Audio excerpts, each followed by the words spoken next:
I'm just going to talk about this one. Third component of a good joint is moisture control. So the normal moisture content of a leg, let's say, that I'm working on will be about 8%. Rear leg, front leg, doesn't matter. I try to get them all down to what I would consider normal moisture content in my shop. So that's, I'm just guessing, about 8%. The rung stock, so rungs like this, these are rung blanks. When I mill them, will be 8% or higher. So what I do is I take the rung, I mill the rungs up into octagons like this, and I put them in a light bulb kiln to dry the rungs, the rung blanks to super dry. We want them to get, or bone dry. And we don't, so the rule of thumb, I have no way really of measuring the moisture content of a part this small. So everything I've read and in my experience, a week, if you're starting, as long as these are not green when you put them in, if you're starting with normal moisture content, wood, even in the 15 to 20% range, a week is usually enough to get it down to bone dry. And you can measure the moisture content while it's still in a wide board. Yes. And know what you're starting with. Yes. Okay. And then I mill them up. Always knock off the corners. I think that helps with the drying and saves a little bit of time at turning. And then in the kiln for a week, and I don't touch them until I won't turn the rung or turn the tenons to the final dimension until they're bone dry. If you're planning on shaping these tenons by hand, would you leave them pretty much square? If you had to. Shaping the rungs by hand? Yes, sorry, the rungs. You don't normally, normally you're always on the lathe, but right. It would be really hard to. Yeah, I think I would leave them square. So it might take an extra day or two to dry them, maybe. There is a way to measure it, and I had a student that didn't believe me. Okay, let's hear that. So I say a week. I always say a week. That's everything I've heard is a week. So I had a student that said, I don't trust that.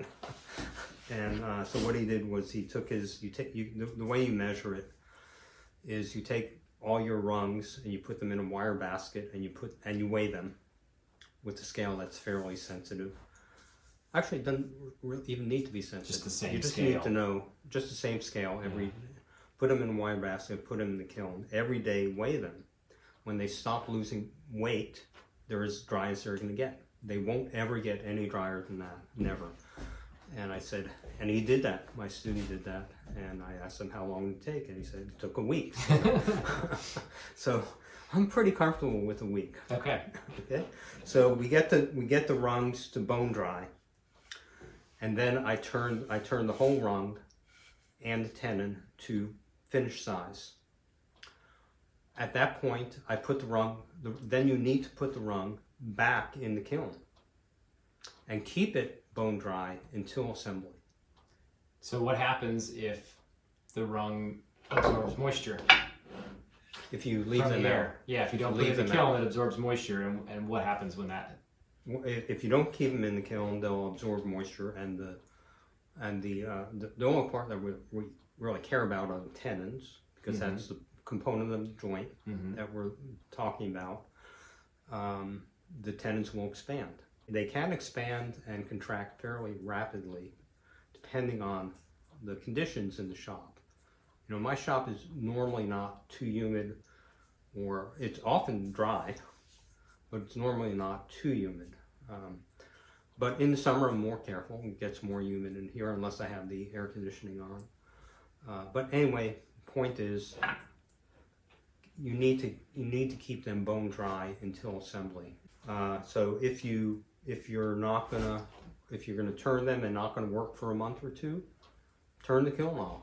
But a week before you want to assemble, turn the light bulb kiln back on, so that again they're in there for a week getting back down to bone dry moisture content. The purpose of doing this now is that we have a leg that's at, let's say, 8%, and a tenon that's at a rung and a tenon that's at 4% at assembly, and they're already a very tight joint. I mean, they're already as precise as we can get them, which we'll talk about next. After assembly, over time, the rung and the tenon will take on moisture and expand within the joint and get even tighter. So that's the whole point of doing this, is to make a tight joint even tighter. So that's and so you can call this super dry. So the legs are dry, the rungs are super dry. So this would be super dry joinery. And Greenwood chair, they use wet and dry, I think. Wet dry. Yeah, wet and dry. Wet dry. Yeah. But same thing, same principle. That the tenon is always drier than the leg, and ultimately the tenon will expand. In wet dry joinery, the tenon will expand, or the leg will Shrink. Shrink. Yeah. One or the other. So same principle. Okay. So we're doing dry, super dry.